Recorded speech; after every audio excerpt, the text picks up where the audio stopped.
Assalamualaikum warahmatullahi wabarakatuh. Waalaikumsalam warahmatullahi wabarakatuh.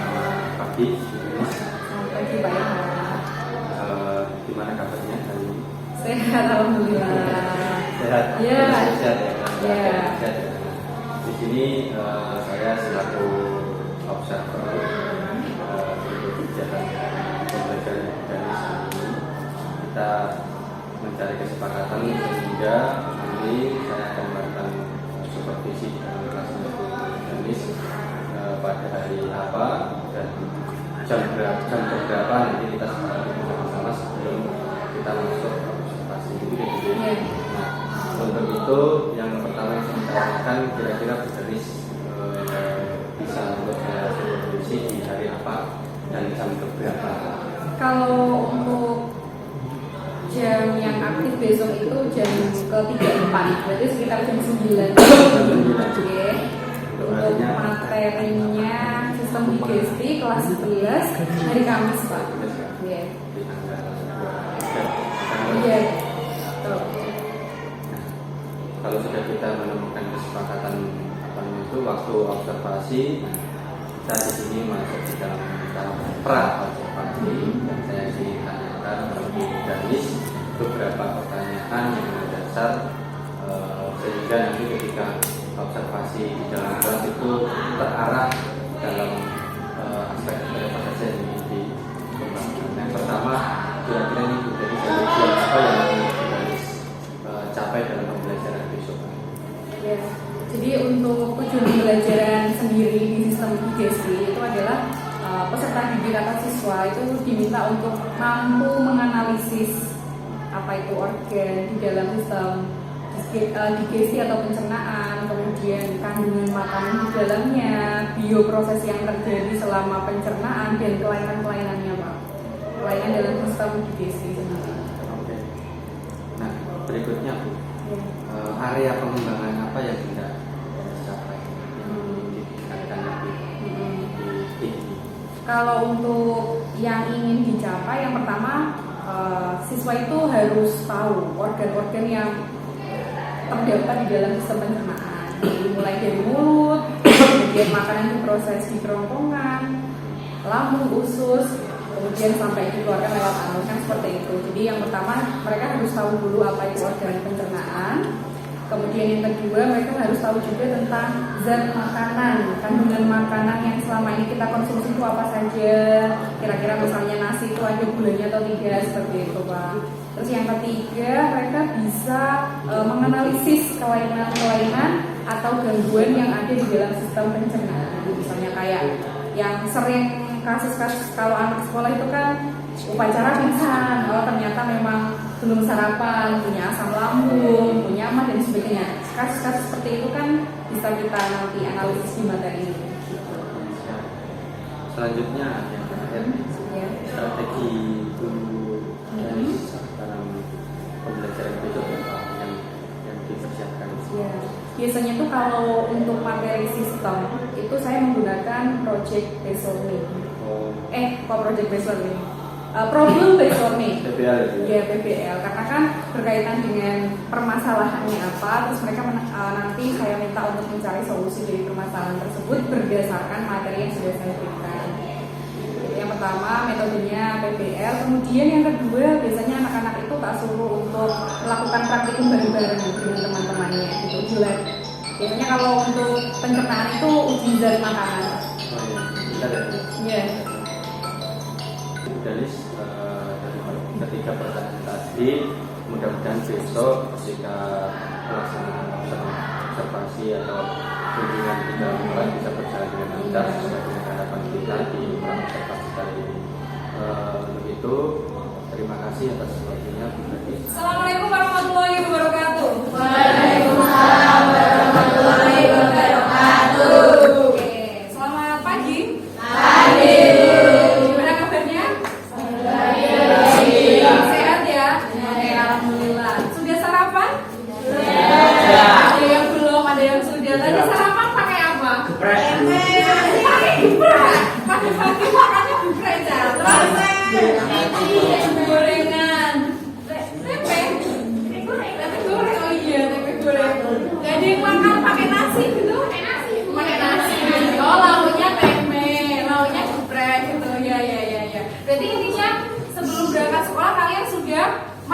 ya? Ada yang belum, berarti nanti pas istirahat pertama ya. Pas istirahat, jangan pas pergantian jam tiba-tiba prepare ya. Oke. Nah, kenapa kalian itu tadi pagi sarapan dulu dari rumah? Biar nggak lemas, biar konsentrasi, oke, biar fokus ya. Jadi kenapa sih kita itu kok harus sarapan? Sarapan itu wajib loh, Cang. Tujuannya adalah ketika kamu beraktivitas, kamu lebih berenergi dan lebih fokus. Sama halnya seperti hari ini, kita akan belajar materi yaitu sistem digesti atau sistem pencernaan. Ini materinya sudah pernah kalian dapatkan belum? Sudah. Pada saat SMP kelas 8. Oke. Judulnya sistem digesti. Bisa kamu buka buku paketnya halaman 105. Ya, sistem digesti atau sistem pencernaan. Yang kamu makan hari ini itu kan ada beragam. Ada yang makannya geprek, ada yang makannya lauk tempe, ada yang mungkin makannya sereal, roti dan sebagainya, atau bahkan sarapannya pakai mie. Nah, hari ini Bu Denis akan menyampaikan materi terkait dengan sistem digesti. Yang pertama yaitu tentang zat makanan ya. Jadi yang pertama ini judulnya adalah tentang zat makanan. Makanan yang kita konsumsi pada dasarnya dia dibagi menjadi dua. Yang pertama namanya adalah mikronutrien. Dan yang kedua namanya adalah makronutrien. Mikro itu artinya apa? Mikro itu kecil, kemudian nutrisi. Berarti mikronutrien ini artinya adalah nutrisi yang kecil. Oke. Nutrisi ukurannya kecil berarti perlu dicerna dulu atau tidak? Karena dia ukurannya kecil tidak perlu dicerna tapi langsung diserap ya. Jadi ciri khas dari mikronutrien ini adalah makanan yang langsung diserap oleh tubuh. Oke. Contohnya, oh iya, mikronutrien itu ada kalorinya atau tidak? Mengandung kalori atau tidak? Ya, dia 0 kalori, tidak mengandung kalori. Jadi kalau kita makan ini aman untuk berat badan, tapi tetap memberikan efek yang baik. Contohnya apa? Makronutrien. Mikronutrien contohnya apa? Vitamin. Betul, ada vitamin. Vitamin ini nanti ada dua, yang larut dalam air dan larut dalam air. Oke, contoh yang larut dalam air apa Bu? Vitamin D. Kalau yang pertama Oke, coba sebutkan contoh makanan yang mengandung vitamin A, Kakak. Apa? Makanan yang mengandung vitamin A. Udah tahu? Coba Alicia. Wortel. Siapa suka makan wortel? Wortel itu bikin mata kita gimana? Cerah, jernih. Yang pasti menjaga kesehatan bola mata ya, supaya kita tidak terkena minus dan sebagainya. Itu vitamin A. Oke, kalau vitamin C kita dapatkan dari mana? Jeruk. Ya. Kamu tahu beri-beri? Tahu. Beri? Tahu. Itu salah satu. Kalau C? C di mana ada? Kita dapat makanan yang ada vitamin C-nya di mana? C. Enggak cacing. Di mana Widya? Jeruk. Apa lagi? Pepaya. Terus? Lemon. Semua makanan, hampir semua makanan yang warnanya oranye itu mengandung vitamin C. Yang warnanya oranye ya. Tomat, cabai dengan jeruk itu tinggi mana vitamin C-nya? Tinggi cabai. Cuman cabai itu capsaicinnya banyak, itu yang bikin panas. Itu ya. Oke, lanjut. Ada vitamin sama lagi yang Mineral. kecil. Ada mineral sama lagi. Air. Terus? Ini adalah bahan-bahan yang tidak perlu dicerna tapi langsung diserap oleh tubuh. Contohnya bisa kita dapatkan di sayur dan juga buah. Yang kedua namanya adalah makronutrien. Makro artinya apa?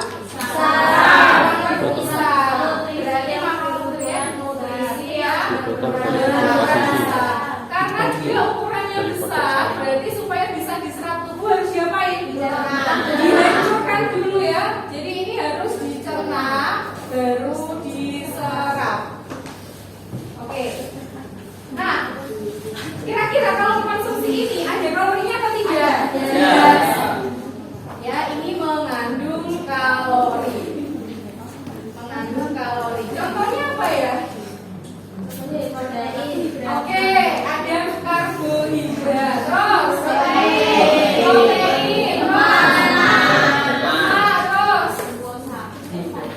tiga sama lemak. Nah, coba disebutkan kakak makanan yang ada karbohidratnya itu apa kak?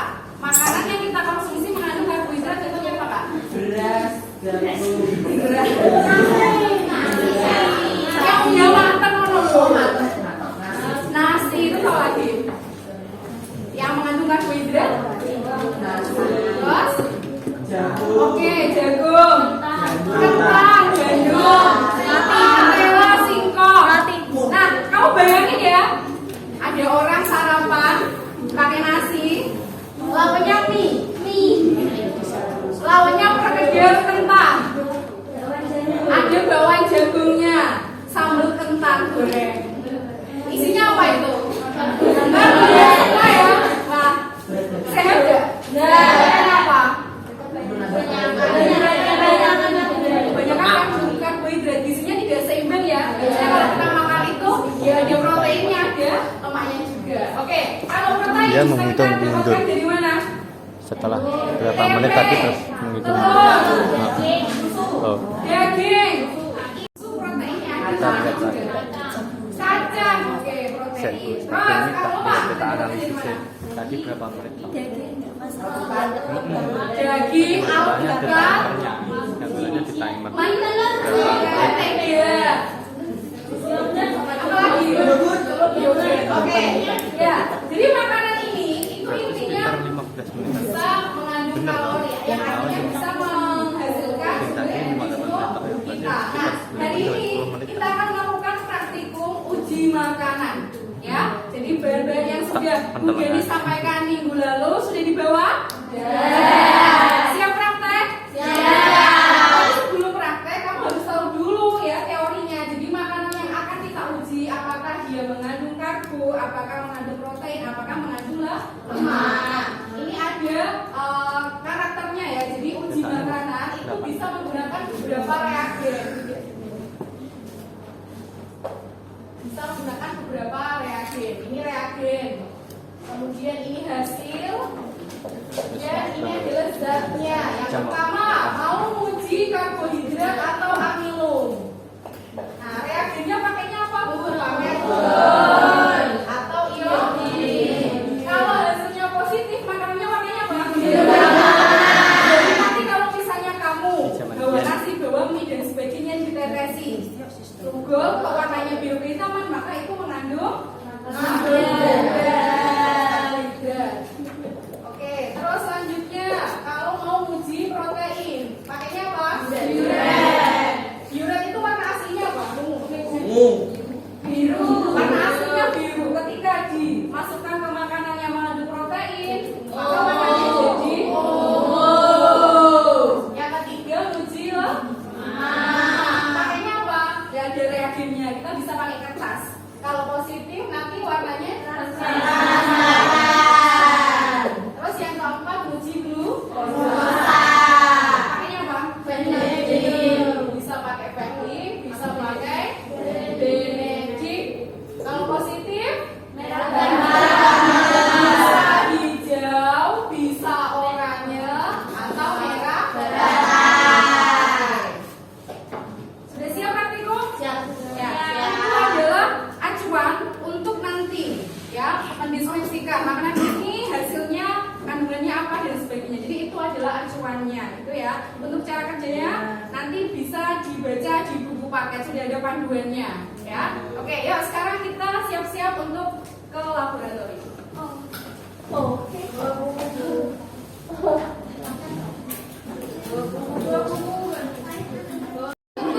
Tidak apa-apa, nggak harus sebut-sebut banget.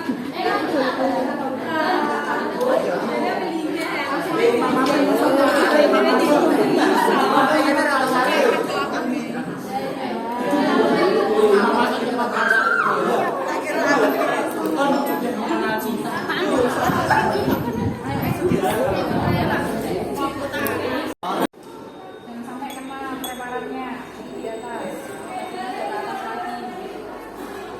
Itu yang dikasih. Ini dia. Kali lagi.